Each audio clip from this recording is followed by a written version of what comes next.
evening and welcome to New York Theater Barn's New Work series. I'm Joe Barros and I'm the artistic director. And hi, I'm Jen Sandler and I'm the associate artistic director. This is the 13th virtual installment of our New Work series. Yes, and that means we have presented 28 new musicals since March. And you know what, Joe? This is actually the first time I'm telling you this. We were curious last week how many writers we've served. And I was on a walk today and I did the math. And we have since, including tonight's broadcast, served 47 writers since the end of March. Can you believe that? Wow. Yeah. So 7 writers. Yeah. That's awesome. Tonight, we are excited and proud to present a very special edition of our New Work series, Musical Theater Writers Under 20. We will present excerpts from 4 new musicals written by 4 musical theater writers under 20. Yes, all 4 writers are responsible for the book, the music, and the lyrics of their show. Can you believe that? And the writers, exactly. And the writers range in ages from 13 to 19. Yep. And yeah.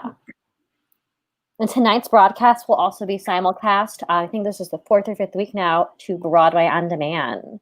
That's right. We are very excited about that collaboration. Our board of directors and staff have been meeting to discuss ways for our organization to further develop anti-racist culture.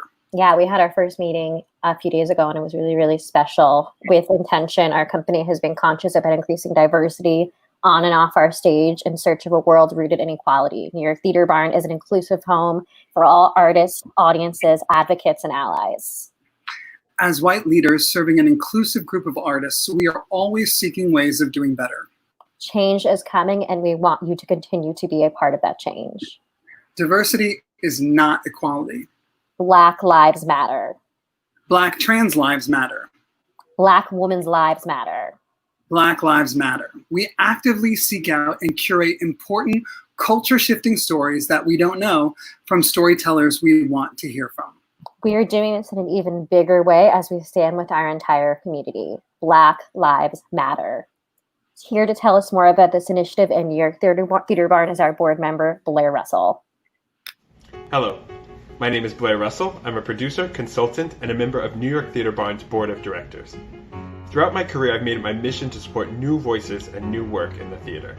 And I've encountered tons of writers in the early phases of developing their shows.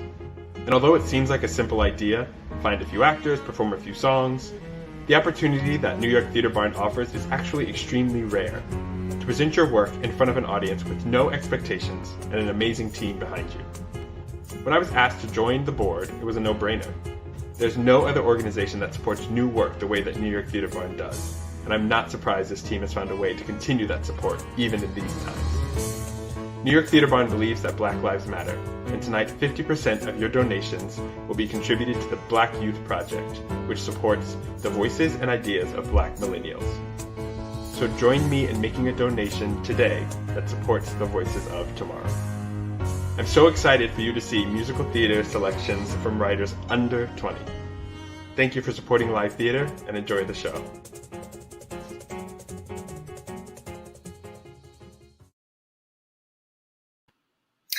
Thank you, Blair. We are excited to support the Black Youth Project.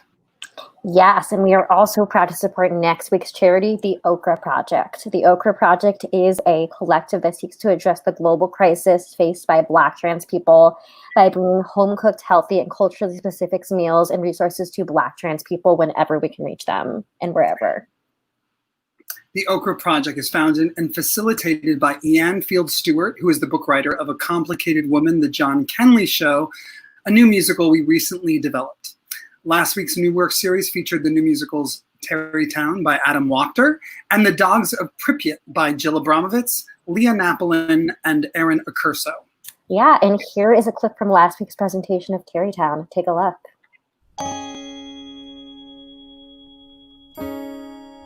Yeah, I've always loved Washington Irving's original story, The Legend of Sleepy Hollow. Just like rang a chord for me. I'm not like a huge Halloween fan, if I'm being honest, because I don't like scary things. But something about just like the autumnal nature of it, and this character, Ichabod Crane, who's such an outsider, like a quintessential outsider, which of course we have all felt like at some point in our lives. And then I saw this Canadian made-for-TV movie version of it, starring Brett Carver, who was like the original Leo Frank and Parade and Melina, because the Spider-Woman. And he, I don't know if he did it on purpose, but like he played him just a little bit gay. And I thought, oh, I get it now. Ichabod Crane was always gay. He's this music teacher, choir teacher, this like aesthete from the big city. And like he comes to this little town and the farmers there don't know what to do with him. And I thought that is really resonant for me. As like a gay man in the modern age. So that's where it all kind of came. Many, many drafts and generous performers and musicians later, it is sort of a finished piece that had its world premiere in 2000, I want to say 17, could be 18, in San Diego at Backyard Renaissance Theater Company. Down the stairs and out the door to think I really could. Down the stairs, away from cares he never understood. Dreaming for years of this moment, dealing with fears that I would pack up and go down the stairs for good. The Studio Cast album, which you can listen to now on any number of platforms, Spotify, Apple, Amazon, Google, anywhere you listen to music. There's a Studio Cast album we made with Jeremy Jordan, Andy Miantis, and Krista Rodriguez. All proceeds are going to the Actors Fund for COVID relief. So even just a stream that costs you nothing will put a few cents in the Actors Fund's coffers. So please do give it a listen and enjoy. You heard it. Won't let it out. I'm standing right here. When you're near me, do you feel the same way I do? When you're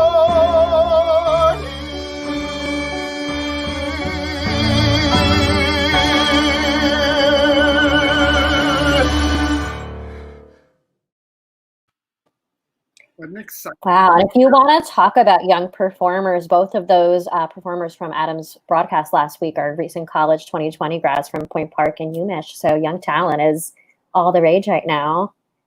Absolutely. And here's a clip from one of my favorite new musicals from last week's presentation, The Dogs of Pripyat. Take a look.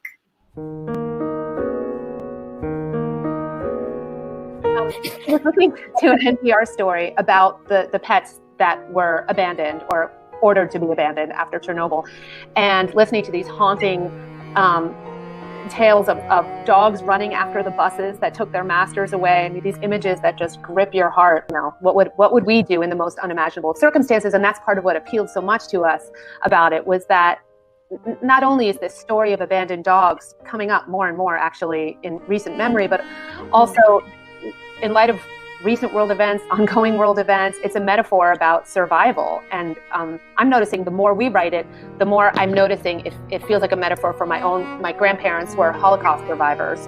And I constantly think about what well did they have to draw from? How did they survive so that I could be born? So after the explosion at Chernobyl, all humans are ordered to leave.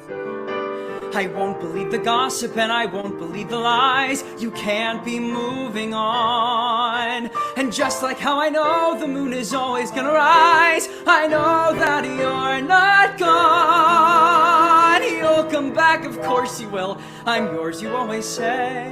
Yeah, when Jill showed me the play, I was struck by the unique world it created and how it lended itself to being musicalized. And what really got me excited about turning this into a musical was the beautiful final scene, which I won't spoil for you, but it's touching and I think it's optimistic. And the whole show has humor. We're always trying to emphasize that light against the dark. There is humor in the show.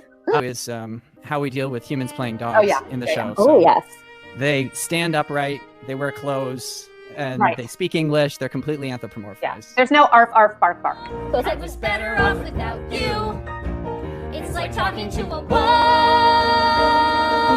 There's nothing here to salvage, dear. I thought they'd be, but stupid me. Goodbye. So long. Take care. I will. Goodbye.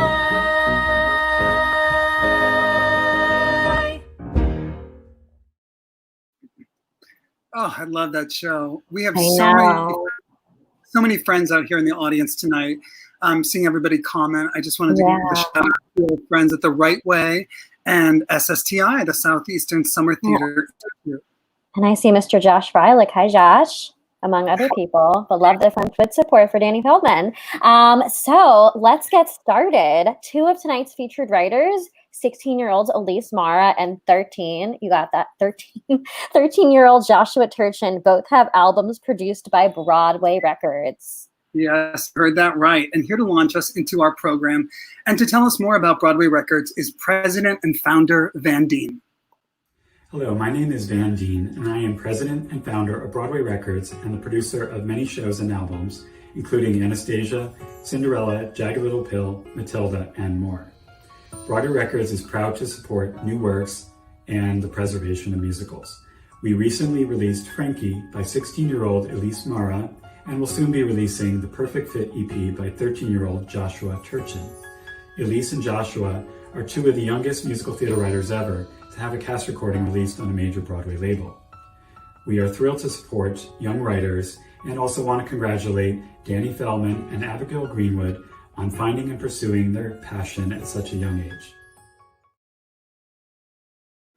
Thank you, Van. So our first featured writer is none other than Elyse Marra tonight.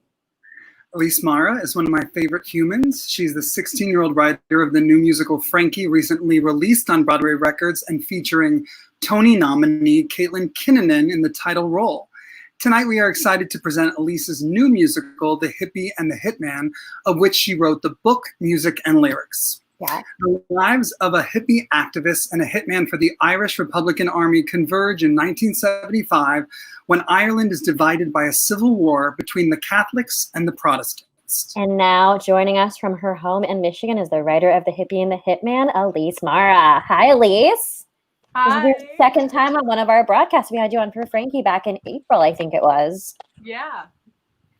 Elyse, we're so excited that you're here. I've had a wonderful journey working with you as an actor and now as a director of Frankie. We've had an incredible journey together. And I just wanted to show everybody just a little clip of some photos and a song from the cast album. Yeah, I'm going to roll that clip.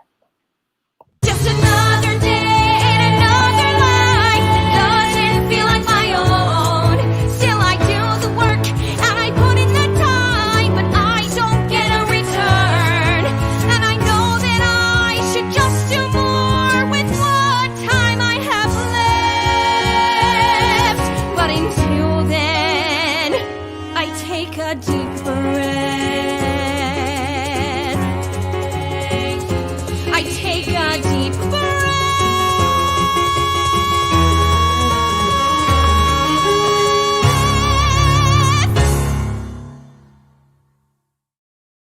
So that's Frankie. You can get it wherever music is sold. You can get it on Spotify, on Apple Music, all the places. And we're so proud of you, Elyse. Thank you. And you have another show because you're so crazy smart. So let's talk about your new show. So Hippie and the Hitman.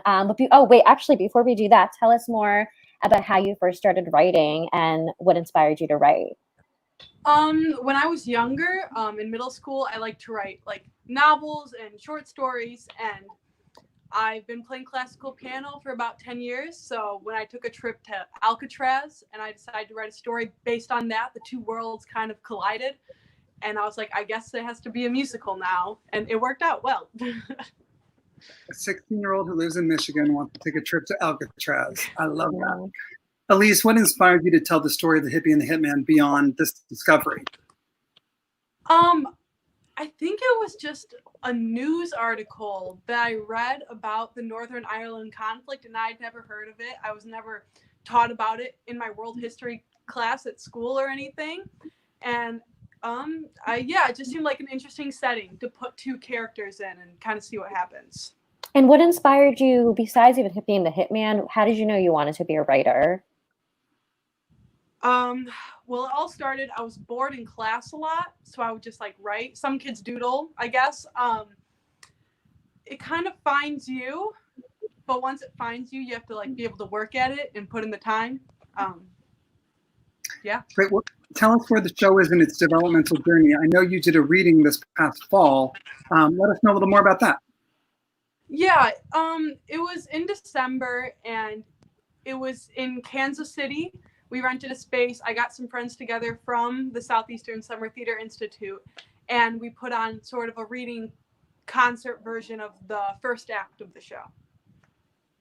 Wow. And have you since, you have an act 2 as well now, and you just workshop the first act to start? Yes. Wow. And what are your goals for the show next? I think we're looking to do like an industry reading in New York, but of course that's all up in the air because of Corona. Yeah. We'd love to hear a song from the show. So joining us now is a cast member from the Pulitzer Prize-winning musical A Strange Loop, Elijah. I've never heard of it. Hi, Elijah. Hi. I love A Strange Loop. I've definitely heard of it. Oh, yeah. It's a little show. It's a little show that we did. Yeah, we love it, and we're excited that you're here. Elyse, tell us a little bit about this song, Rolling Up My Sleeves, that Elijah's going to sing from the Hippie and the Hitman. Yeah, so Rolling Up My Sleeves is the Hitman's first big number. It's about 5 or 6 songs into the show, and it's him basically telling his story to the hippie. Cool, let's do it. Yeah.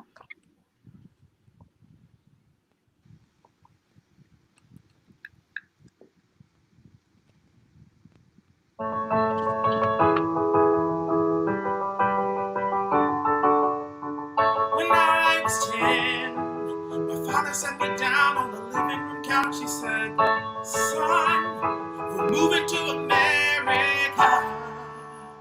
I packed my things, which wasn't much, I must admit. We got on the plane and we moved, we flew to America. The start was tough, just a scrawny kid who didn't speak English.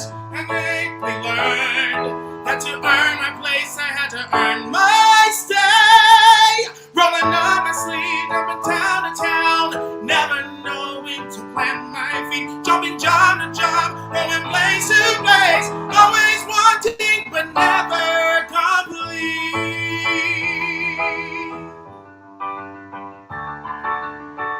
So I took charge, nothing rash at the start, just a fight or two, but then that grew.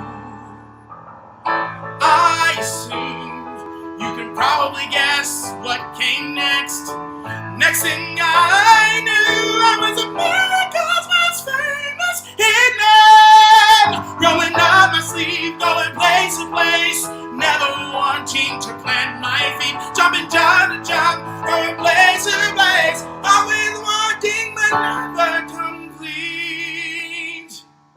But trust me, getting lonely, never knowing what's down the next street. But it's okay, I always say. Rolling up my sleeves, jumping town to town, never wanting to settle down. Jumping girl to girl, going place to place, always wanting but never complete. Yeah, that's my life. That's my life.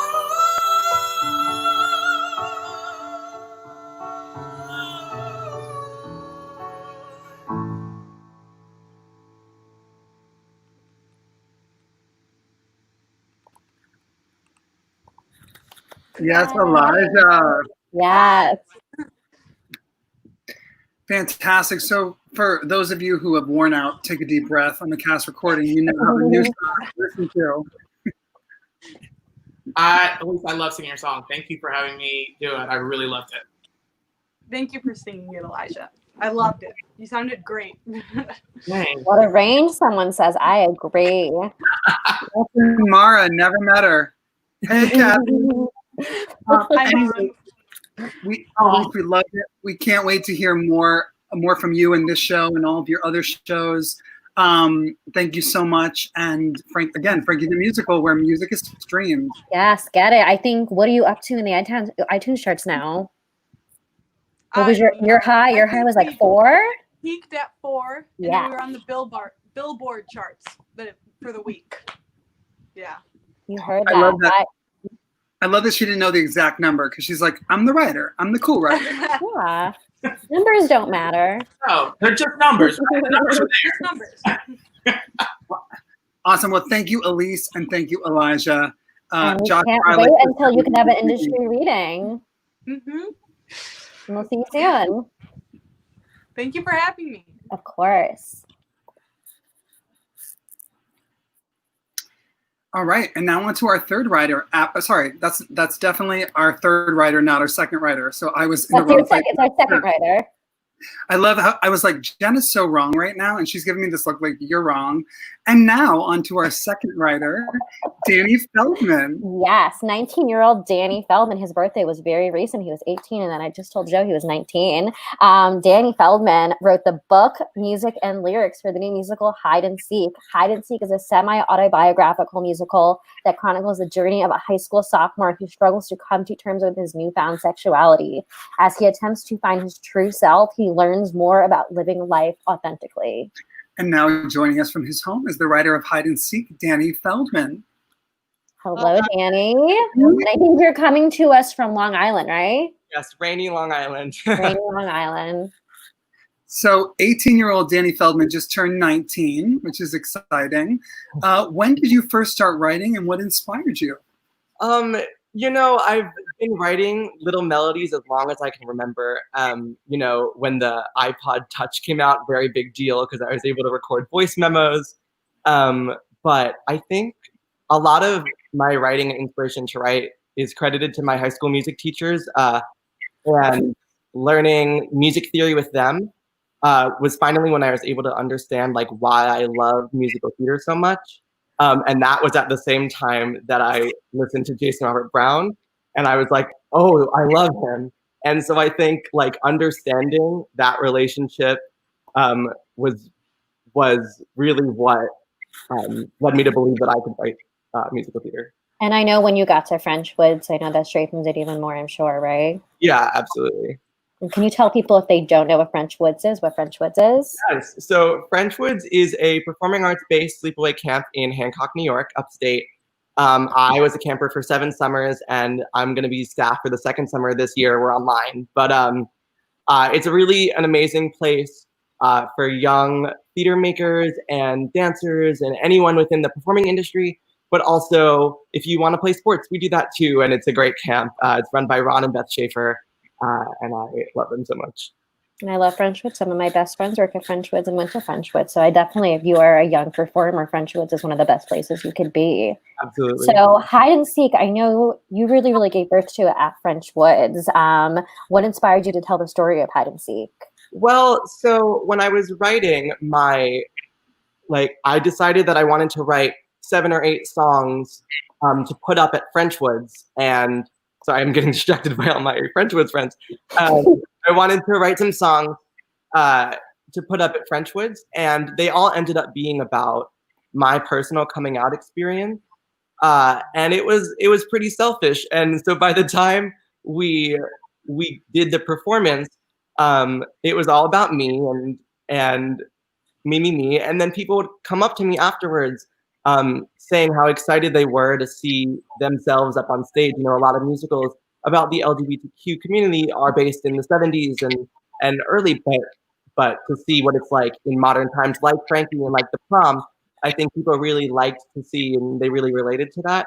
And so once I think that was really the moment I realized that theater could change lives. And that was the moment I really realized I wanted to tell this story.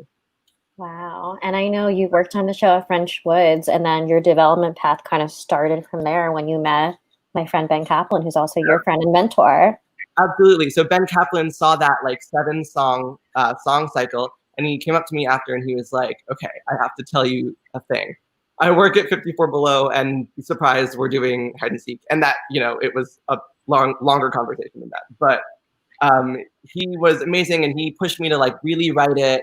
and write it fully. And so we brought it to 54 Below in November of 2018 with Laura Shoup and Ali Trim and some amazing people. And that sold out, which was amazing. So they invited us back in April of 2019 and that sold out. And so we've done it now 4 times there in concert, which has been amazing. And I'm so happy. And you've had a sold out house every time, which I think is a really, you know, that's 150 seats. I think that's really, really cool. And I'm so proud of you.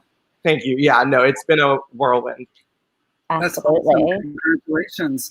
Well, we'd love to hear a song from the show. So we have a cast member from the national tour of Jersey Boys. And he is also Justin Allbinder, and he is also a French Woods alum. Oh, wow. Did you not know that show?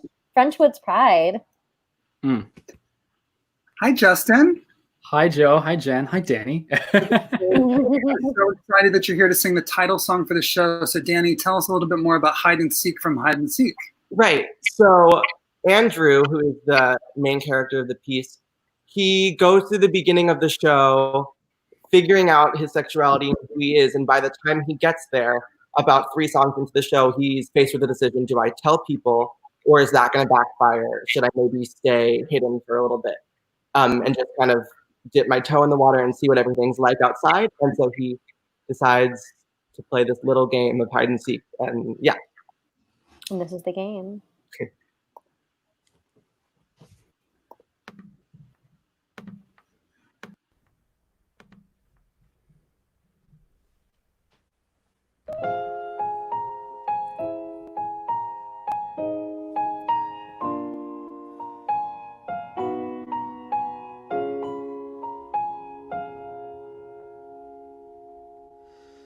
Walking round the corner, not knowing what's next, or who might be there waiting for me. I thought telling Jen and Ray would be much easier, but after Julie, I don't agree.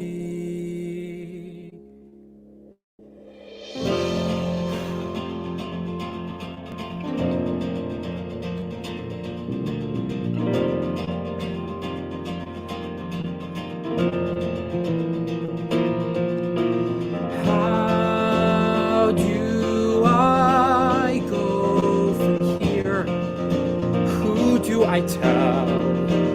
What do I say? What is my road from here? Where is the turn? What is my way?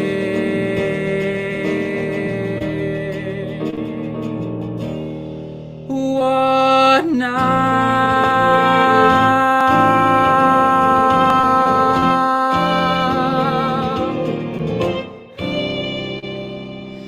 Hiding gets dull if they don't see. I don't know if I am ready to forfeit my spot. I'm not. I'll just peek. Well, how long's this game of hide and seek?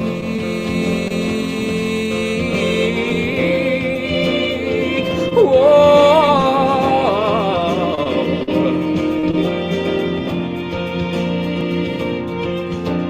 I should tell Jen and Ray. They wouldn't yell or make a scene. I shouldn't care what they say. But what if it's cold and mean? And what if they leave? I don't know how to please.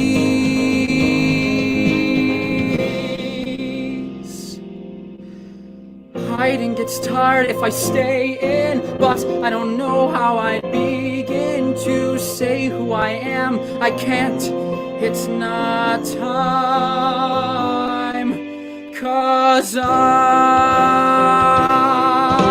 playing for who knows how long. where is my spot? Playing in case I'm wrong. I'm not. I'll pick a spot. The closet.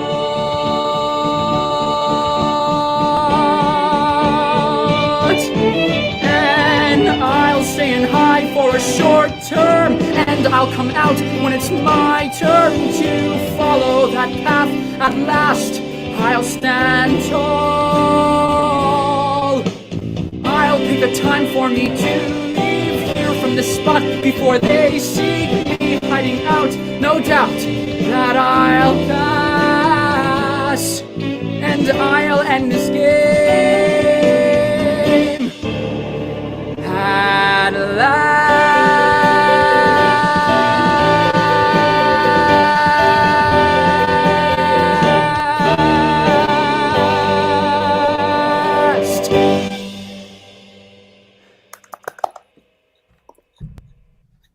Yay! That was so good. That was awesome. Thank I you. just want to show a pic of Danny singing, because Danny has played this part up until now, and this is him doing it at 54 Below to a sold-out house. Adorable, but now he's 19. He's Now growing he's up. 19. He's aging out of it. Danny, I love that figure. That da da da da da da da. Great. Thank you. Awesome. Well, that was beautiful. Thank you so much, Danny and Justin. Well, thank you guys for having me, and thank you, Justin. course. You did amazing. Someone says future Tony winner. Aw. We'll see you guys soon. Thank you for being here. Thanks. Thank you. Oh, ooh, that is not what I wanted to do. And before you say the next part, I just want to say hi to some of our other friends out there. Ashley Kate Adams from AK Studio Productions, who is the producer of Frankie, and also our friends from A Class Act, also affiliated with Ashley Kate Adams. Absolutely. And on to our third writer of the night, Abigail Greenwood. 16-year-old Abigail Greenwood wrote the book, music, and lyrics for the new musical Two Maiden Ladies. Two Maiden Ladies tells the untold true story of Charity Bryant and Sylvia Drake, who met in 1807 and lived together for the rest of their lives as a married couple. And now joining us from her home is the writer of Two Maiden Ladies, Miss Abigail Greenwood. Hi. Hi. Where are you joining us from tonight? Charleston, South Carolina. Nice. Mm-hmm. And I first worked with Abigail in a production of Tuck Everlasting with SSTI, and she played the lead character, Winnie Foster, and was really, really incredible in the role. And so it's just mind-blowing to me that she's also a really, really talented writer as well. That's my favorite role I've ever played, so nothing's ever going to top Winnie. I just love your rendition of Everlasting. It was really wonderful. Your first musical, Antonia, the Marie Antoinette musical, was produced when you were 15 years old. When did you first start writing, and what inspired you? So I started writing that in January of last year, and I went on a trip to New York with a bunch of my theater friends, and we went and saw Anastasia. And that's when it kind of clicked. I've always wanted to write musical theater, but that's when it clicked that I needed to write musical theater. So that's what inspired me. And then I wrote it in 3 months, and we started doing rehearsals, and it got produced that summer. So, and the night that Antonia actually closed is when I started writing Two Maiden Ladies, which is the musical we're about to cover.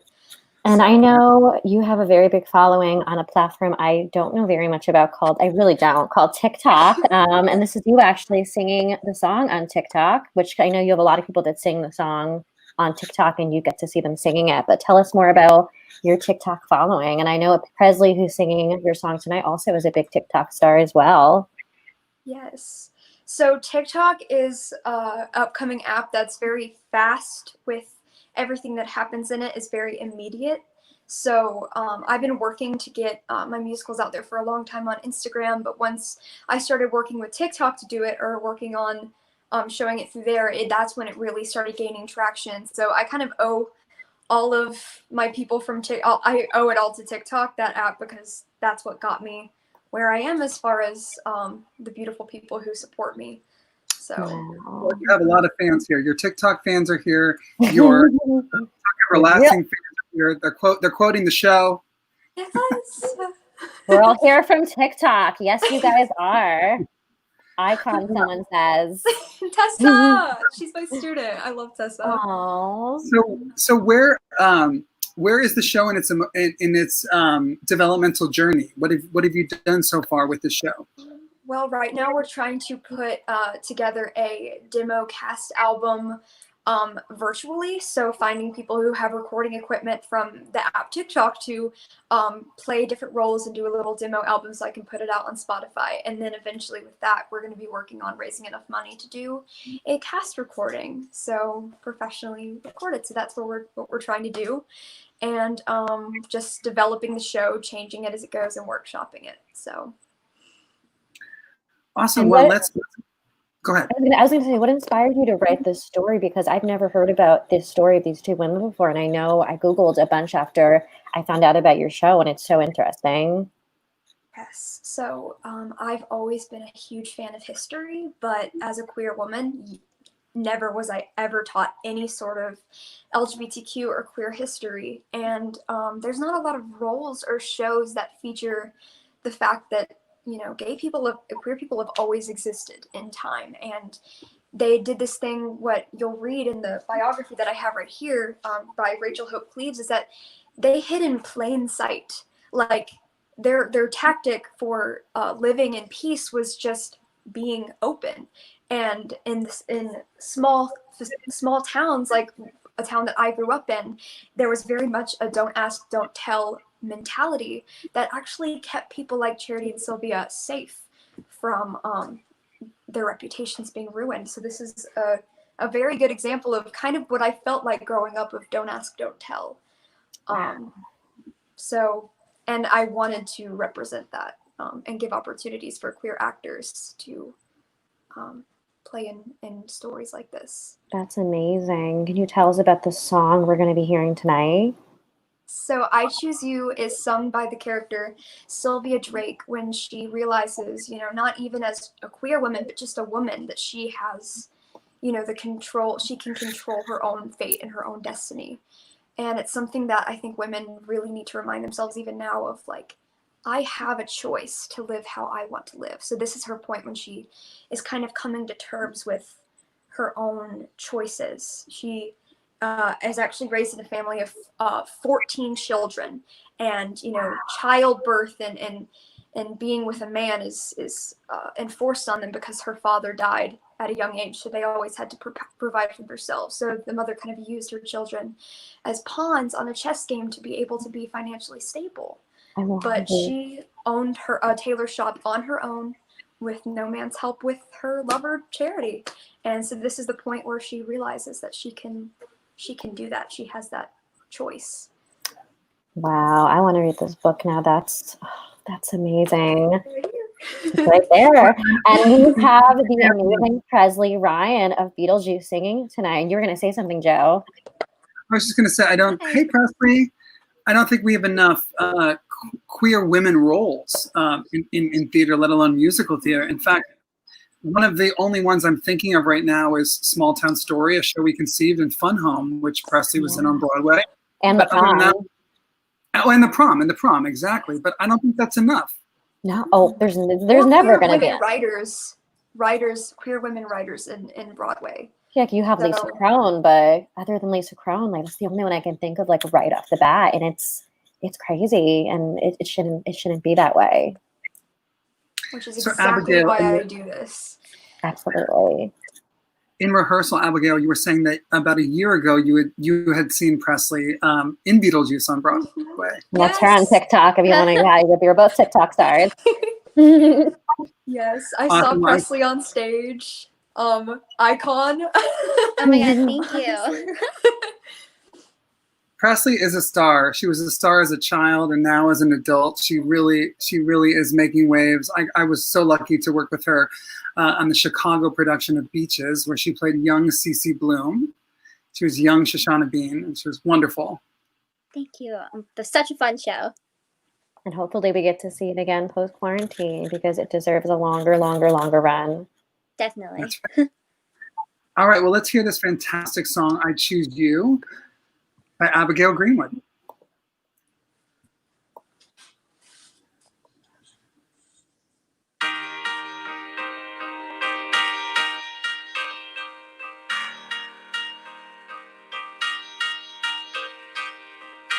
Nothing was handed to me, though it appears as though I never worked for anything. I take my healing soul for the first time today, but it seems like a lifetime ago, and I could capture how I feel like you do. Within reverses, there's a clue I'm used to. The needle doesn't speak until you need it to. So stitch it all up, stitch on that smile, take a breath and fuck through for a while. 'Cause if you don't, then it will all fall through. So what do you do with a life that you aren't in control of? Husband or wife, I have the option to choose. What will I choose? I choose you. It's terrifying to feel, to weave yourself a broken deal. Patch up the pain inside with silken satin, and no one will ask you why. If I could open up a window to crawl through, she would just agree. I feel so brand new. The needle doesn't write like you could ever do. I'm taking back what they never saw missing. It could drag me away, scratching and hissing, but it just won't do. Delicious me. So what do you do with a life that you are in control of? Husband and wife, but I have the option to choose. Whatever I choose, I choose you.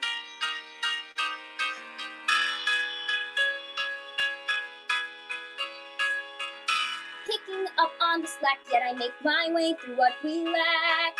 She nailed that door shut as she went, but with some time she'll open up a crack, and I can feel their eyes glaring down on me. No matter where I go, I'll never be free. If I could just be left alone with you, I'd take it whole just to be with you. Wait a year to have a breakthrough, take our pay, leave this in the dust.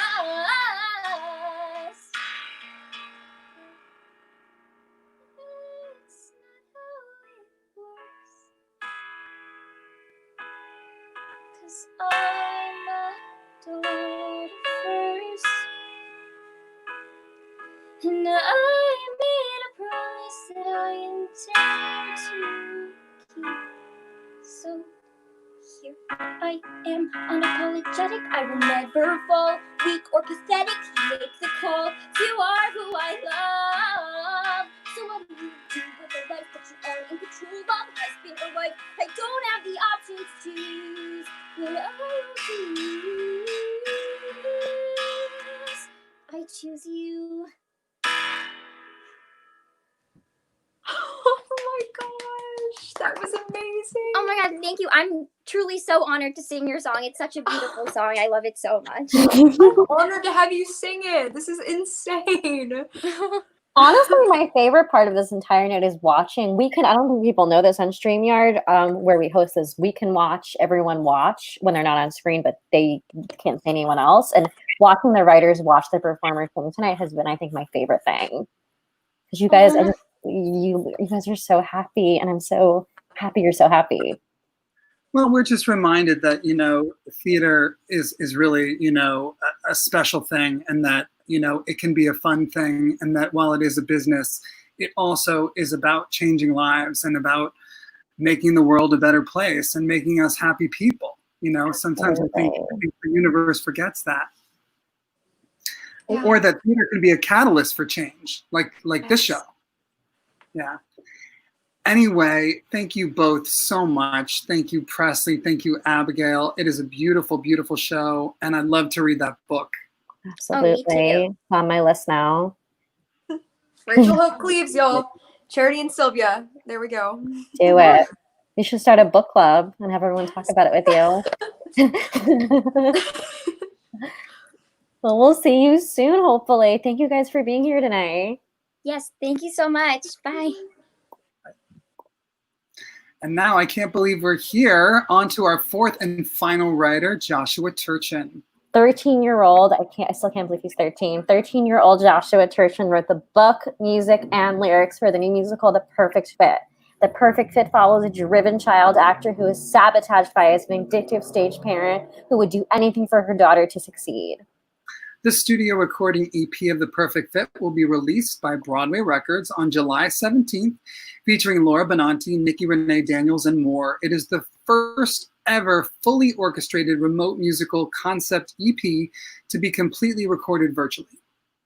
Yes, and now joining us from his home in Florida is the writer of The Perfect Fit, Joshua Turchin. Hi! Hey! Hi. How are you guys doing? We're doing great. How are you? How is Florida right now? Good. It's raining. I feel like that's always in the summertime. It's yeah. It's Florida. And you've got this fancy setup because you do a weekly show as well, right? Yeah, I do something called the Early Night Show Virtual Edition, Corona Cabaret. I think now we're doing it every Tuesday and Friday.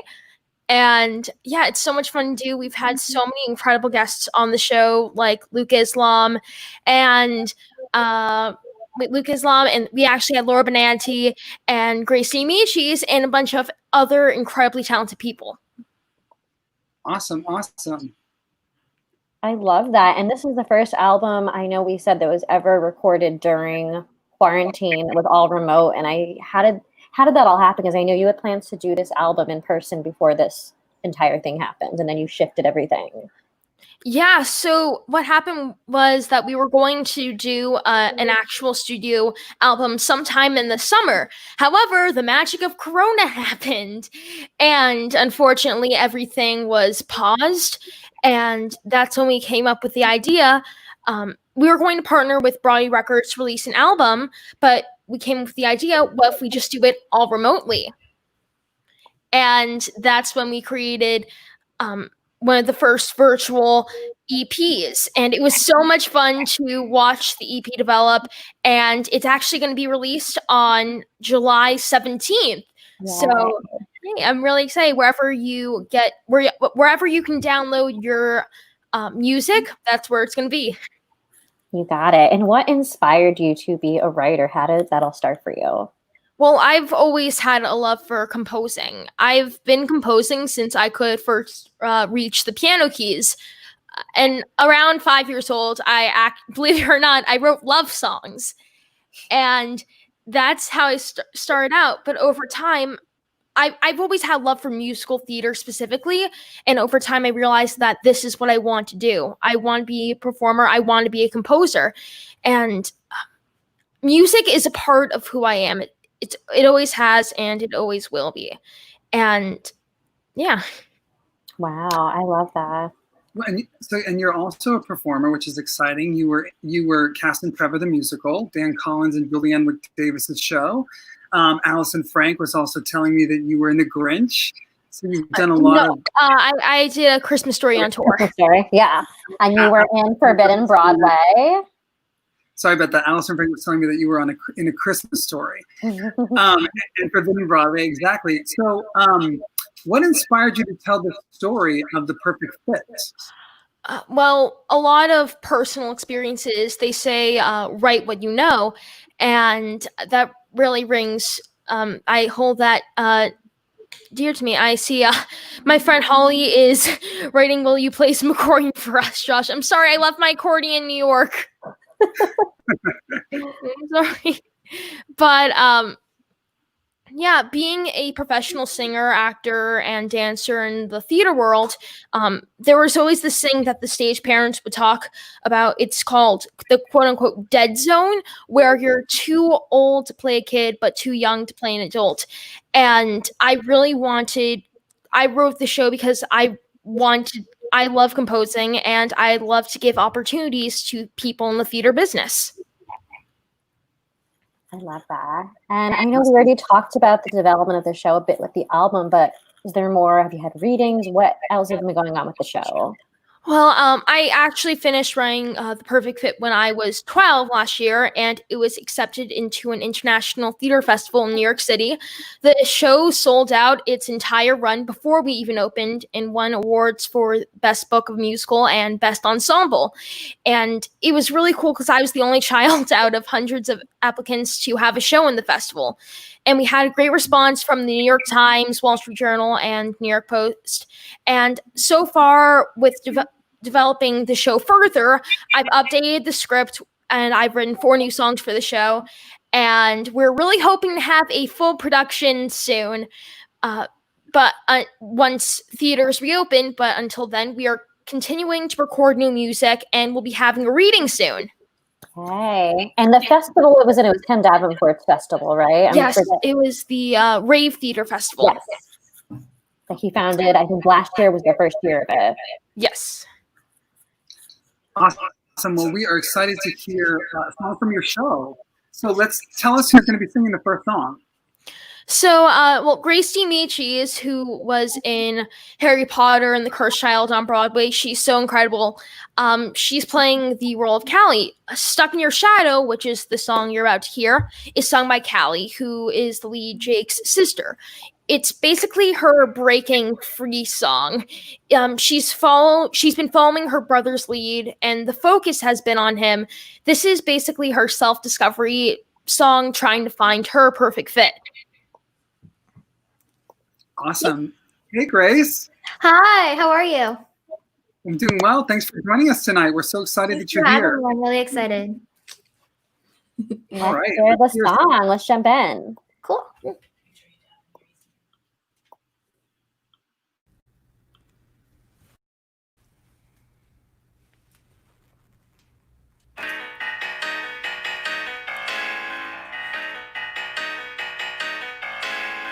You don't get me, you can't help me, you're not there to pick me off of the ground. Why do you show me that you don't know me?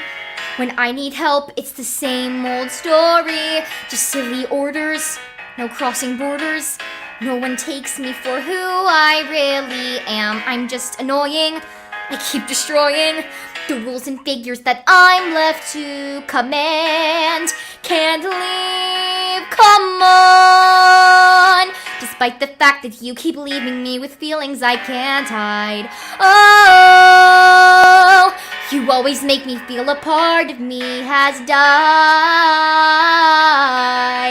You make me follow all your rules. Why are you so cruel? Why am I a fool? I sat yearned wanting to be free, but you won't let me be.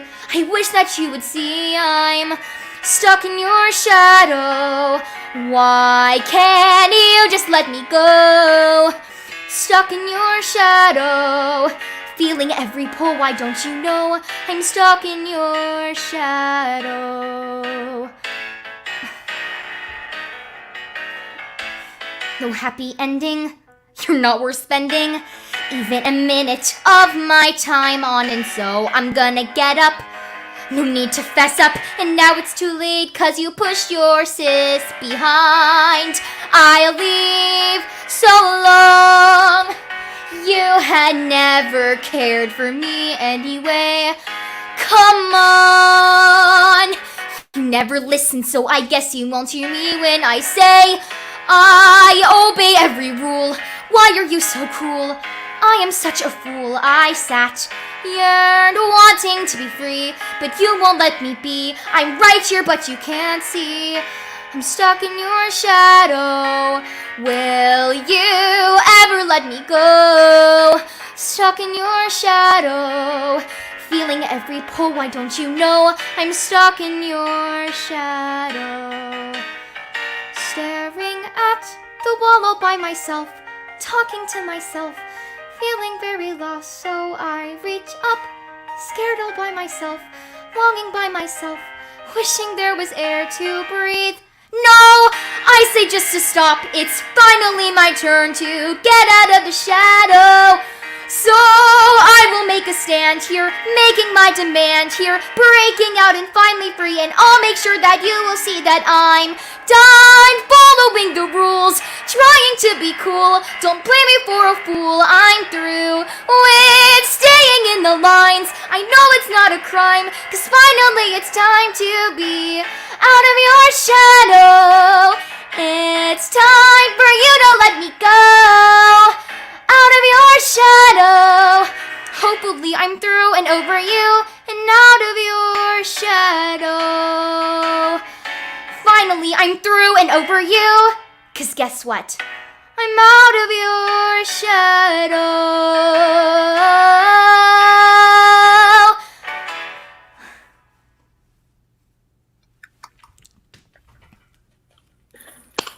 Wow.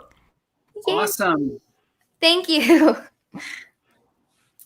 And Grace sings that on the EP. Yeah. Yes. So we can hear her do. And there's Allison Frank, Blown Away. Right.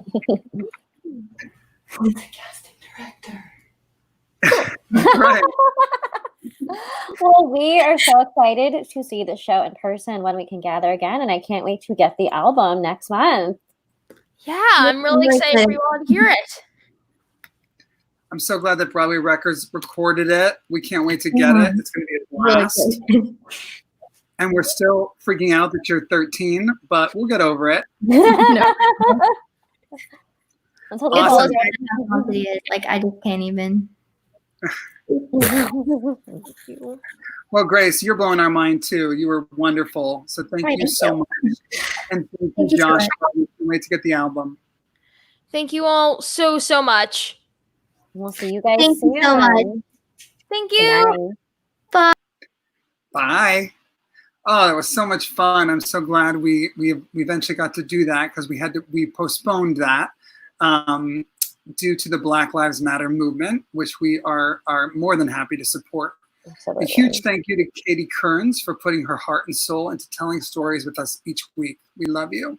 Thank you, Katie. And we want to thank Hector Flores Jr. for his incredible vision and work. And I say this every week, but every video you see, he has edited and he is amazing. And I also want to thank Ben Kaplan. 2 of the tracks tonight for Hippie and the Hitman and I Choose You were laid down by Ben. So we thank you, Ben, for your musical wizardry as well.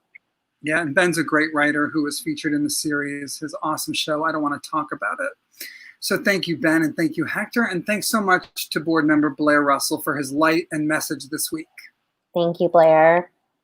Well, that's our show for tonight. Join us next Wednesday, July 8th, 2020, same place as usual for our new work series. We will feature excerpts from the new musicals American Morning and Francois and the Rebels. American Morning is written by Timothy Wong, and Francois and the Rebels is written by Jamie Sapiro. I'm excited about both shows. I'm really excited about Tim's show, which used to be called Cost of Living, now called American Morning, because New York Theater Barn developed it. And it's a really, really exciting piece. And Tim is a really special writer. So thank you for tuning in tonight. And thank you for supporting live theater. Yes, Joe and I look forward to seeing you next week. Thank you and good night.